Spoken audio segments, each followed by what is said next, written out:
I'm Alan Gertner. I spent the last 6 years working at Google, and I quit to join the cannabis space.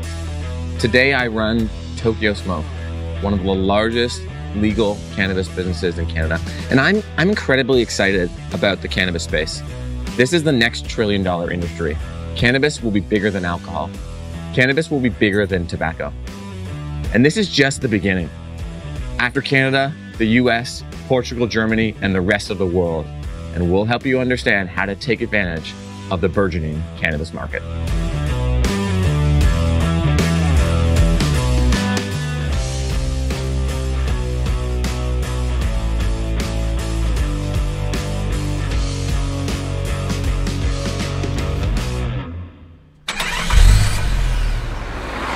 I've been in the cannabis space now for 2 years.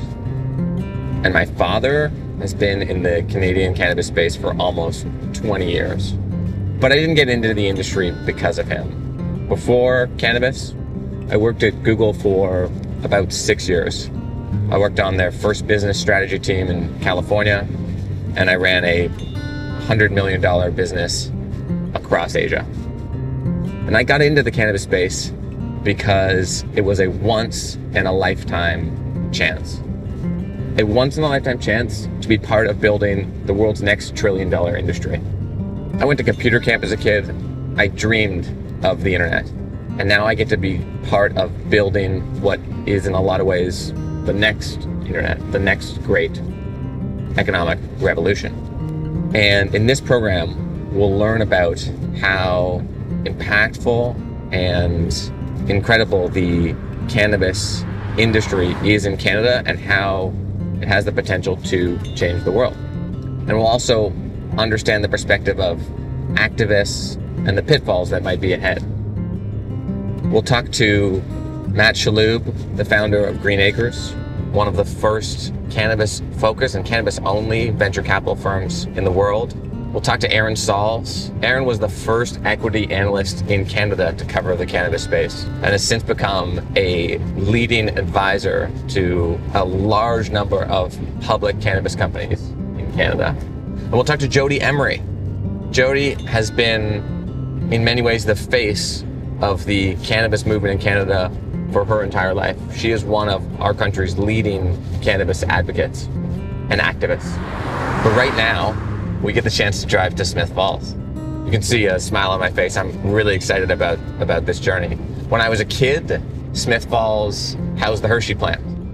And it was a great day when you got to make the trip there. But now I'm even more excited because Smith Falls is the home to the world's biggest grow-up. A $2.5 billion public cannabis company. And today we get to go sit down with Bruce Linton. Bruce is the CEO of Canopy. Canopy is legendary in the cannabis world. It's associated with Snoop Dogg. It has licensing deals with Bedrocan, one of the first cannabis companies in the world out of the Netherlands.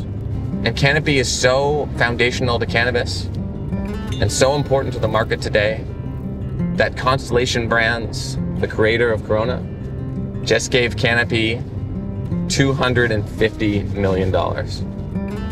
So now we're off to see Bruce.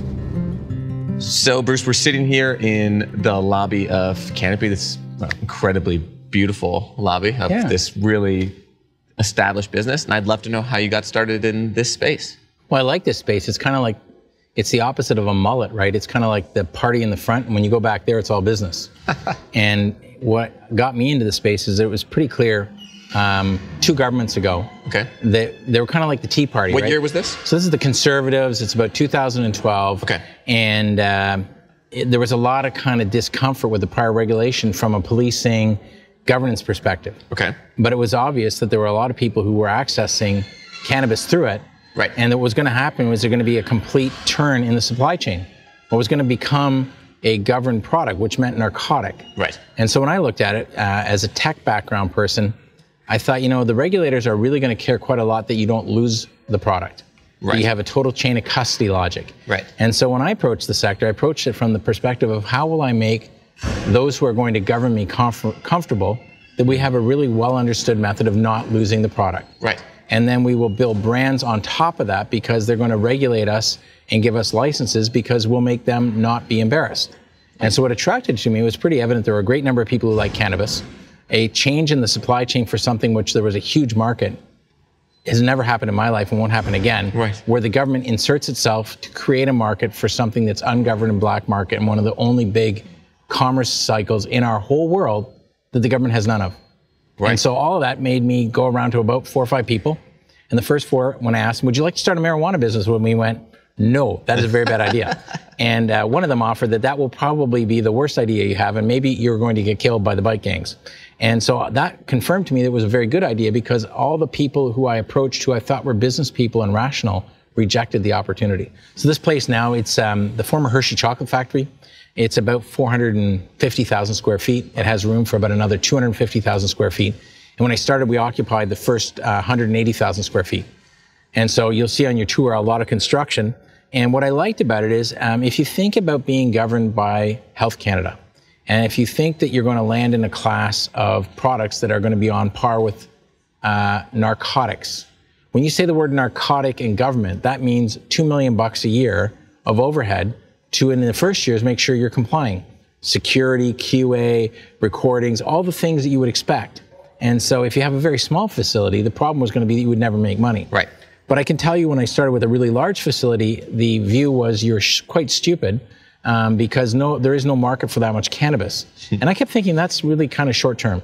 And so we are now tripling the amount of space we use. We occupy with our grow area about 168,000 square feet.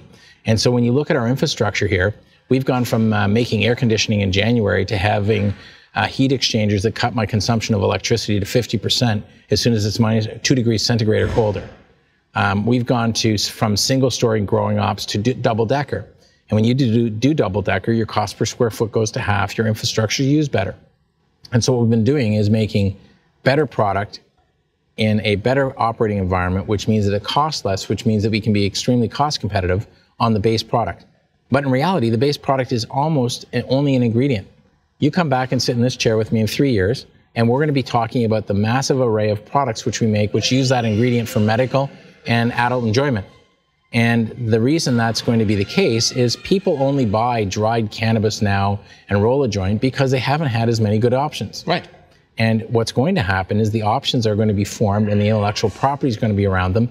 People will walk into venues or go to doctors and they're going to get branded products that achieve an outcome. That's it. I'm fully sold on that. I often think of hops. I like drinking beer and I don't know anything about hops. I don't know where hops are grown. I don't know what makes good hops. I just know that hops are grown efficiently somewhere in a thoughtful process and then end up in my delicious beer. Yeah. And you know there's hops in it because they told you, but you didn't really know there's hops in it. No, right? I know there's hops in it because I'm in the cannabis industry and they're similar to cannabis. So when we just did a deal recently, small one, you may not have noticed it, with Constellation Brands. Tell me more about that deal. So when Constellation Brands, they're a multi-branded international leader in terms of beer, wine, and spirits. Okay. And for the most part, if you're going to make beer, you probably don't necessarily own the hops. Of course.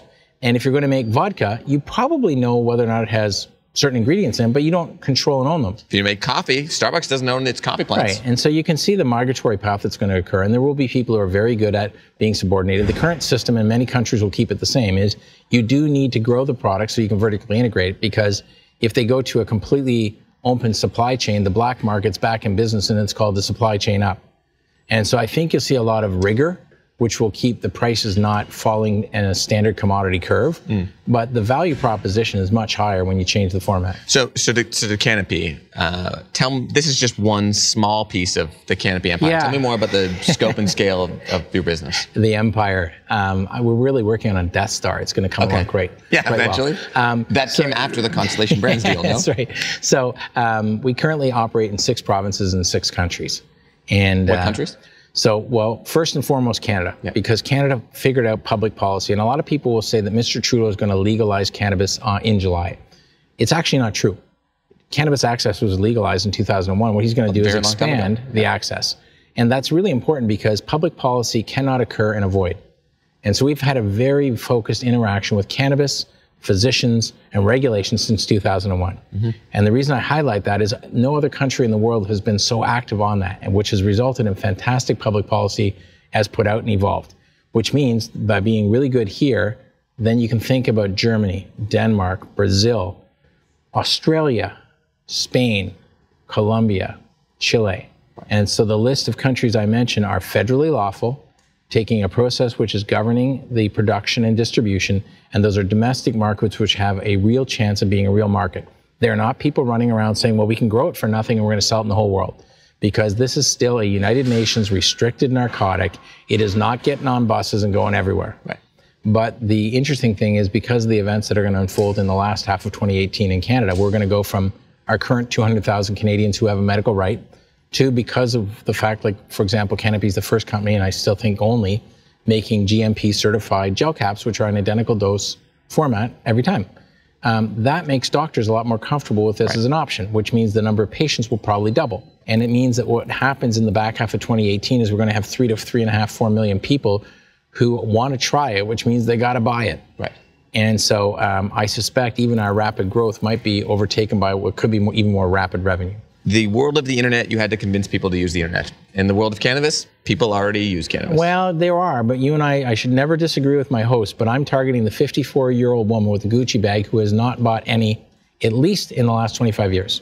And what I want to make that person comfortable with is that this is, in fact, a very thoughtful alternate to buying white wine. Okay.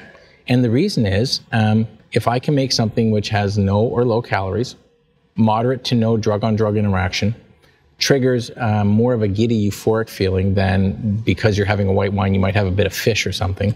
I think that demographic is really the right demographic for me.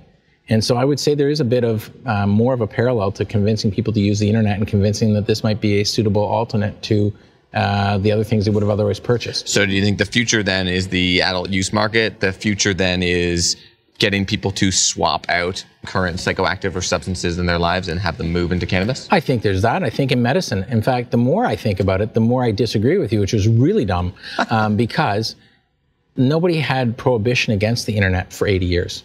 Nobody had absolute unfounded bias against the internet. So I'm actually fighting a far more uphill battle, I think, than Google did.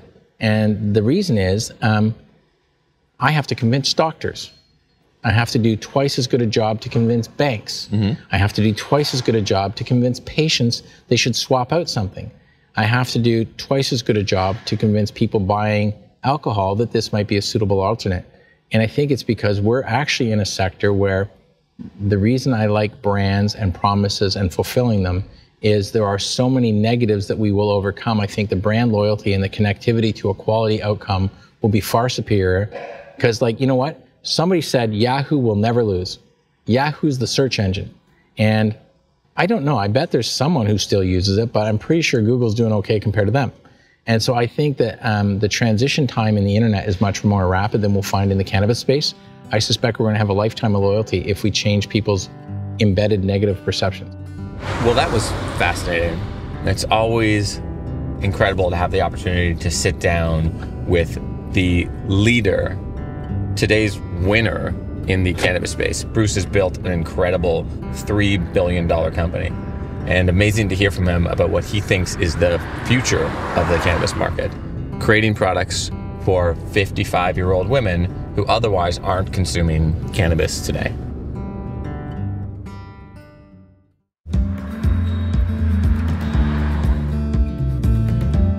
From the world's biggest grow-up to downtown Toronto, and from Bruce Linton to Matt Shalhoub. Matt is the managing director of Green Acres, Canada's first cannabis-focused VC. And from Matt, we're going to find out who the next Canopy Growth Corporation is. Matt, your fund, Green Acres, the first cannabis-focused venture capital fund in Canada, has made investments in many different verticals in the cannabis space. Tell me more about where Green Acres has placed money. So we launched the fund at the beginning of 2017. We started making investments around March of this year. And of the investments we made so far, we're invested in brands and software and hardware and accessories, looking to make a few more investments in some of those verticals and looking at others like labs and some kind of product development, R&D. You know, we're really most focused on non-cultivation opportunities at this point because we think it's part of the market that's really being undercapitalized and underserved right now. Interesting. So non-cultivation. So if the first wave of cannabis investments was in growing, you think the second wave is going to be in ancillary businesses? Yeah, definitely. Before Greenacre had launched, we had been early investors in some of the cultivators. And I think as this market really started getting going, that was the best, really the only place to deploy capital. And obviously the market really ran. I think now as you look at this market and you compare it to other legal markets, it's almost inevitable to see a lot of companies pop up that are not just growing. You'll see companies that are taking that and value-added processing it to make edibles or other, filled vape pens or, much more sophisticated forms of consumption, metered dosing, extended release tablets, transdermal patches, creams. So I think as this market evolves, what'll happen here is what's happened in most of those markets where you've seen dried cannabis become an ingredient. It gets commoditized. And that raw ingredient now becomes very powerful, and the companies that can use that ingredient in other types of products become much more valuable. And I think the labs that are testing it will increase in size infinitely, along with the broader market. I think the software providers providing very industry-specific software can grow exponentially, but those are a lot of the companies that aren't getting a lot of investor attention today, and I think as a result represent more attractive opportunities. Can you tell me a bit more about, in the ancillary market then, whether Canada or the US is the best place to place your money? I think it very much depends on the sector within the ancillary market. And what I mean by that is if you look at the edibles market in the States, for example, it's a very challenging operating environment for an edible company because you need to have a facility in every single state that you want to operate within. So it's hard to see the scale that you'd see in a market like Canada where you can produce for the whole country out of one facility. So in markets like that, to duplicate all the equipment, all the facilities required, to have all the licensing in place, to be able to produce your product, different packaging and labeling requirements state by state. It's very difficult for those companies to really achieve the size and scale that I think companies here have been able to and will continue to be able to achieve. So that's a market, for example, that I think is a very difficult market to operate in. Now, if you're a cannabis software company, for example, the market's multiples of the size in the States. So, and it is scalable. Typically the same or similar software can be used in most states. So I'd say if you're a cannabis software company, for example, the US is potentially a more attractive market based on the size of that market. So it really depends on the vertical. And I've heard Canada might be the best gateway to the rest of the world. Can you tell me a bit more about that? Yeah, that's very much our belief as well. We very much feel that Canadian companies in the space will become very long-term global leaders in this industry, which really attracted us to focus on the Canadian market as well. I think being able to operate in a market with federal legality is a much bigger benefit than I think a lot of people give credit to. I think being able to bank, being able to raise real amounts of capital, being able to ship across the whole country, being able to export to other federally legal countries, I really think Canada is ahead of the curve, and I think Canadian players will be very long-term dominant in this space because of that. So if I'm a retail investor, and I'm thinking about placing my money in this space, what should I do? Where should I place my money in the cannabis industry?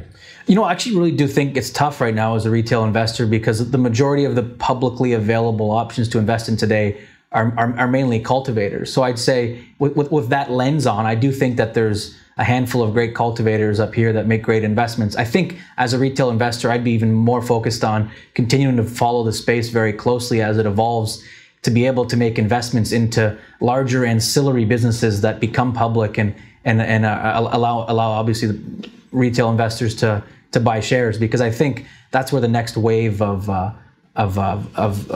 success will be in this space. Tell me a bit more about some of the red flags. Where should people not invest in the cannabis space? It's a bit of a tough one. I would say I can speak to some of the areas that we've been shying away from.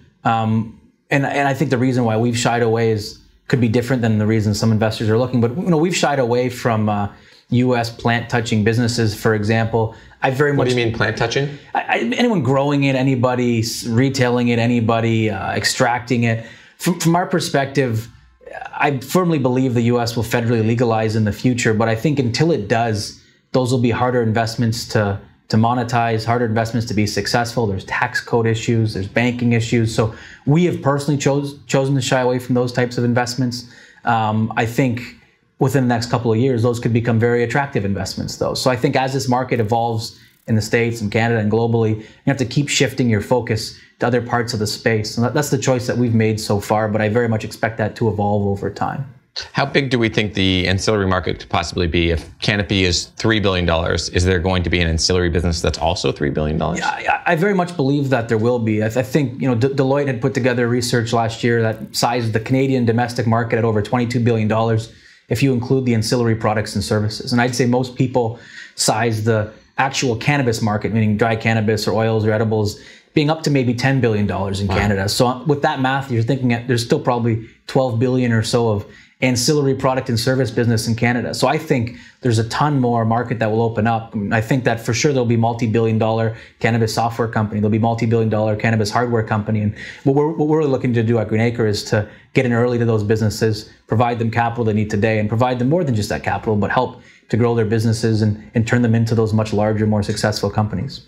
Matt, can you tell me about top 3 ancillary companies then to keep your eyes on? Yeah, I'd say a lot of them are unfortunately companies that people probably haven't heard much about because these are private companies, but we're obviously fans of Tokyo Smoke, Alan. Was our first investment in the fund. I think what Tokyo Smoke and others like that are doing with branding will become much more valuable. I think starting to see big alcohol enter the space in Canada just shows you that these large brands see the value in the space, how it could disrupt their existing industries. So I think that companies like that will be well situated. Another portfolio investment of ours is a company called Ample Organics, doing seed to sale tracking software. I think that people haven't given enough thought to the customized software required in this space. And I do think that, to my point, I believe there'll be $1 billion+ cannabis tech company in this space. Right. Ample powers what percentage of the legal cannabis transactions? 2/3 of the producers in Canada are on their platform already, but most people haven't heard of the company. And that's my point. I think a lot of the investing community out there has yet to even hear the names of a lot of the companies that I think will be very large players in the space. And the third, I would say, it's harder. I'd say it's even unnamed, but I do firmly believe there'll be a hardware and accessory business making vaporizers or grinders or all those ancillary products. That'll be a $1 billion+ company. I think potentially even created by the acquisition or merger of a number of those companies in the space. It's already a multi-billion-dollar market in North America, but it's very fragmented. And I think that that's one area that'll certainly get brought together and form a much larger company. What are your thoughts on the activists, the Jody Emerys of the space? I think the activists are a large reason why the industry is where it is today. I think the medical market wouldn't have happened in the early 2000s had it not been for activists pushing it through court challenges. I think, so for that, I'd say we're very appreciative of all the work and time they put into this. But I think a lot of those activists that are still in the space today are at a very integral point where they can make a decision to either try and flip over and join the legal market, or they can continue to try and operate in the illegal market. And I think those that are smart enough will make that transition over and could potentially make a bunch of money and be very successful in the space. I think those that that continue to operate in the gray or black side of the market will be penalized. I think people that expect to continue to operate dispensaries in Ontario after it's legalized, I think have lost their minds. I think the government's been very clear in their position here, and people will often say, well, the product's legal, I'm not going to get arrested for selling it, but cigarettes are legal, and people do jail time for selling illegal cigarettes or selling them outside of legal channels. So I think that the government is going to throw the book at some people to make examples to get the illegal operators out of the market. But I do think those that make that transition can do great, and I hope that they do. Is now the right time to invest? Yeah, I think in certain markets it is. In the Canadian market, I think it definitely is. I think we're in the maybe second or third inning of a 9+ inning game. So I think it's still somewhat early, but I think the timing right now is quite good to get into the market and benefit from what will happen in Canada next year. Thanks, Matt, for your time. It's been fascinating to hear about your perspective on the space, and it's amazing to get better insight into what will be the second wave of successes in the cannabis space. Thanks, Alan. It's always fun to talk about cannabis. That was a treat to chat with Matt about cannabis. I loved that his entire family is invested in the space. And I really do agree with Matt. The future of investing in cannabis is in ancillary. It's investing in products, in brands, and in software. I totally agree that's where the money is. Now, we are on our way to Jody Emery's house. Jody is one of the most important figures in the cannabis movement in Canada. Jody is a foundational activist, and Jody and Mark Emery, her husband, are one of the main reasons we have legal cannabis in Canada today. Not to mention, for all intents and purposes, they have been some of the most successful entrepreneurs in the space, with cannabis retail stores all across Canada. But recently, a lot of her stores in Ontario got shut down. And Jody is being tried in Canada for her cannabis crimes. So we're not sure whether Jody, one of the reasons we have legal cannabis in Canada, will participate in the future of the cannabis space. But if she does, she might be Bruce's biggest competition. Jody, can you tell me a bit about how you got started in the cannabis world and what it means to you? When I was in high school, I was actually against marijuana and drugs and drinking and anything teenagers did, but my best friends started smoking marijuana and reading Cannabis Culture magazine and watching Pot TV. So I realized that they were actually still pretty smart individuals, even though they used the marijuana that made them bad. And I moved to Vancouver in 2004. I was looking to go to broadcast journalism school, but I began volunteering at Cannabis Culture headquarters, going to rallies and marches, running for office with the BC Marijuana Party, and then Mark put me in charge as assistant editor of the magazine in 2005. So I spent 4 years overseeing that while we went through the court system while he was dealing with the United States extradition that we had going on at the time. Can you tell me more about the extradition? Mark Emery sold marijuana seeds through the mail for many years, from 1995 onward, to raise money for marijuana legalization activism, court cases, ballot initiatives, magazines, media. And all of this money that he raised got the U.S. government very upset because they admitted that he gave millions of dollars to activists and ballot initiatives in the U.S. So they had him arrested in Canada on conspiracy charges, even though he never went to the United States.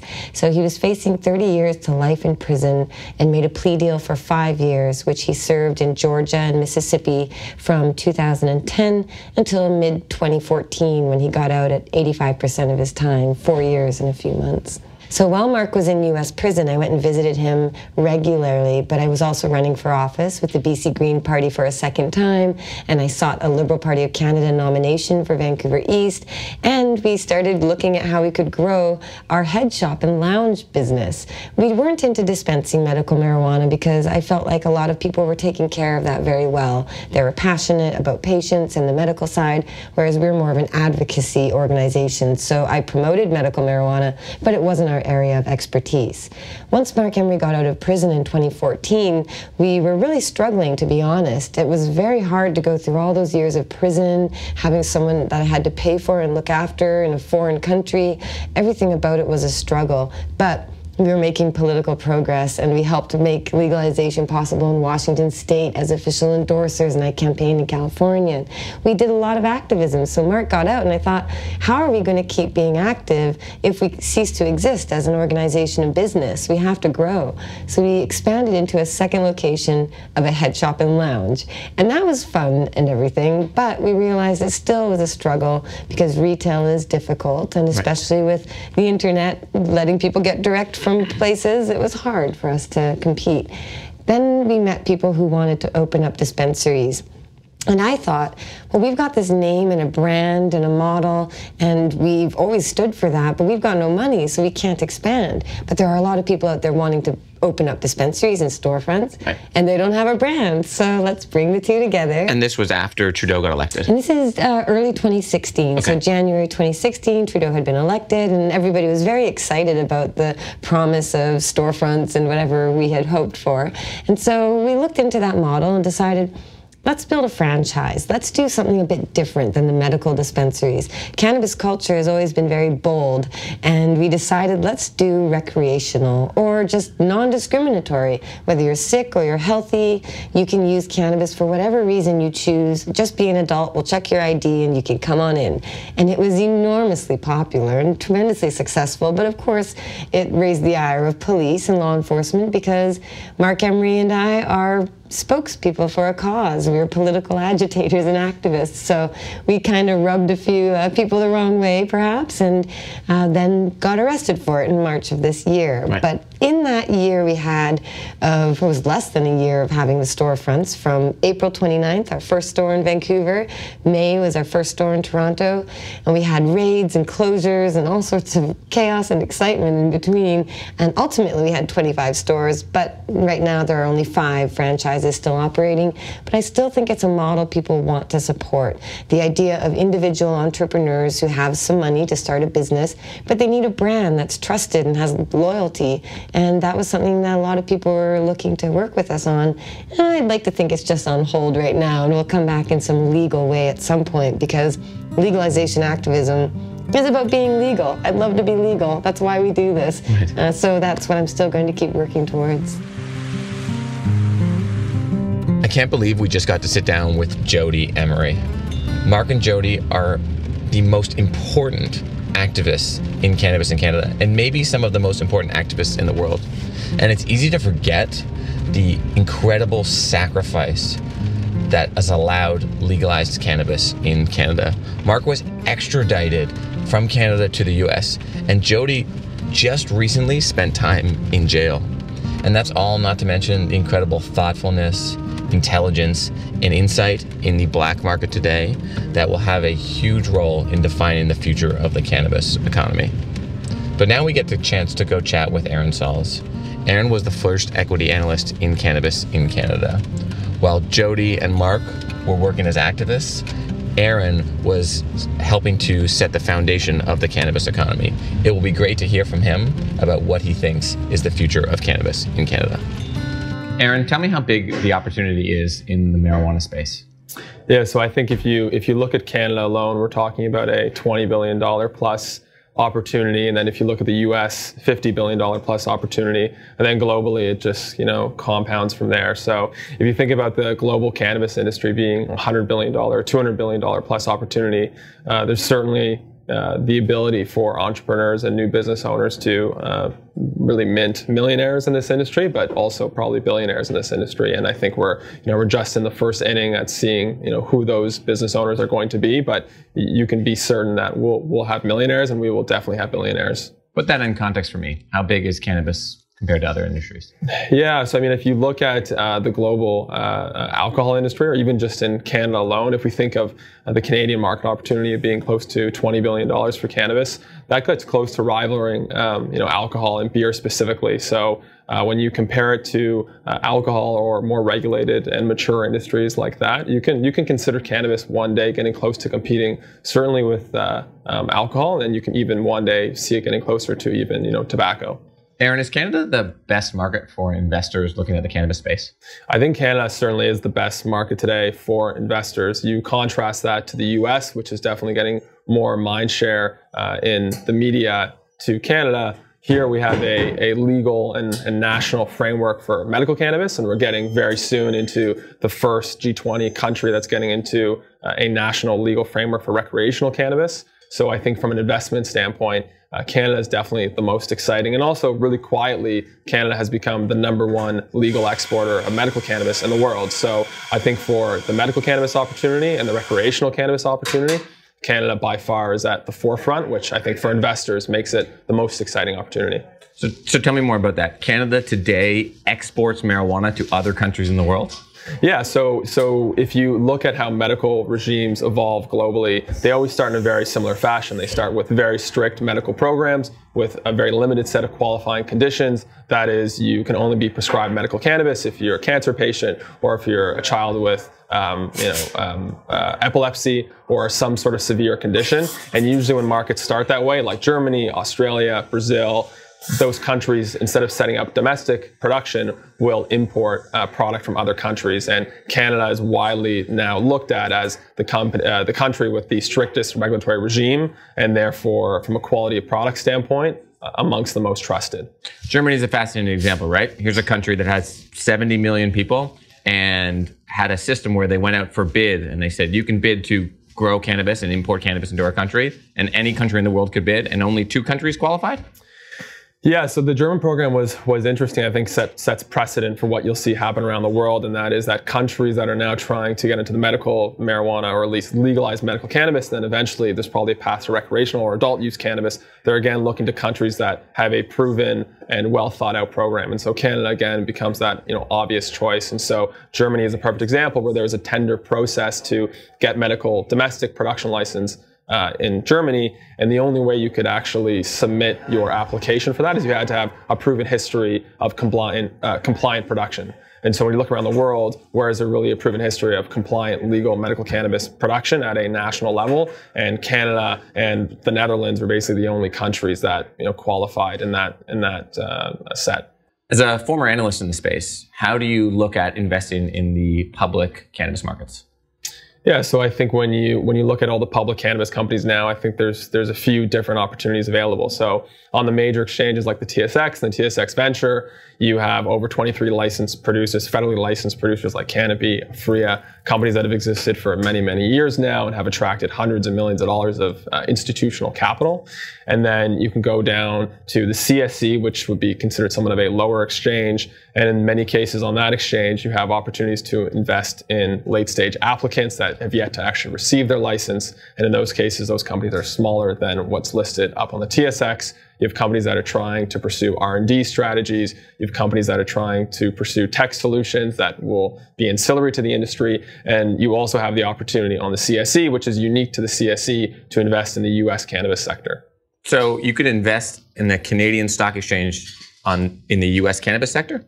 Yeah, so what's happened here is I think Canada, what's unique to Canada is not only are we developing, I think, truly industry leading and world leading IP around cannabis, but we've also created the #1 capital market available for cannabis companies. So really, I think Toronto and Canada is becoming the Silicon Valley of cannabis for the world, where companies globally, from Israel, Germany, Brazil, and of course the US are now coming to Canada to access capital because the markets here are just so much more open. Right, the largest grower in Uruguay, public in Canada. Yeah, exactly. And so I think a lot of that has to do with the regulations here. We have a legal and national framework that supports our regulated cannabis industry, and a lot of the companies here are banked by the big banks that many people are familiar with, RBC, CIBC, TD, etc. You go down to the US, and again, it is still a Schedule I federally illegal drug. And as a result, the major exchanges have yet to actually list cannabis companies. So companies from around the world are coming here to the Canadian capital markets to get funded, list their companies, and pursue strategies globally, not just in Canada. Wow. So back to investing in the space. We have the big companies, the Canopies and Aphria. We have the smaller craft growers, companies like Doja. I'm curious more about what pitfalls are there in the space. If you were looking at investing, what should you avoid? So something that companies or investors should really be mindful of is investing in late stage applicants. There's over 2,000 companies that have applied today. Less than 70 have actually been licensed. And if you're being advertised and promoted to that a company is a late stage applicant, you have no clue whether or not they're next in line or they may be 2,000th. And so you have to be really mindful investing in companies that are advertising themselves as late stage applicants, because again, you just don't know how close they truly are, and you could be waiting for years. Aaron, what's more interesting as an investor, the medical space or the adult use or rec space? Yeah, again, so I think the opportunity in front of us today is definitely the adult use space. It's coming in Canada in less than 8 months from now, and I think everyone is really focused on that. And again, you have an industry that's kind of in the shadows right now that's converting to legal channels. So I think over the next few years, I think investing in the recreational market in Canada and then with opportunities in the US is probably the most exciting, because that's an explosive market that's just about to happen before our eyes and we almost know it's there. I think when you think of the medical cannabis market, we are trying to uncover and create opportunities that aren't necessarily there yet. So companies are investing in, again, R&D and IP, trying to replace pharmaceuticals like opiates. And we don't necessarily know that that's a guaranteed path to success, where we're almost quite certain that people smoke cannabis and they smoke it, for pleasure. And when that goes into the legal channels, companies are going to likely do quite well. So that's a wrap. The birth of a new industry. We heard that millionaires and billionaires will be made. And we learned about some incredible things in the Canadian cannabis space. We heard that 55-year-old women, they're the demographic of the future. We heard that picks and shovels is the place to invest. Think about ancillary businesses. We learned about the struggle of legalizing cannabis in Canada, and we heard about the small businesses and the chance to invest on the ground floor in the cannabis space. Do your own research, but we know that right now, investing in cannabis in Canada is the gateway to the world.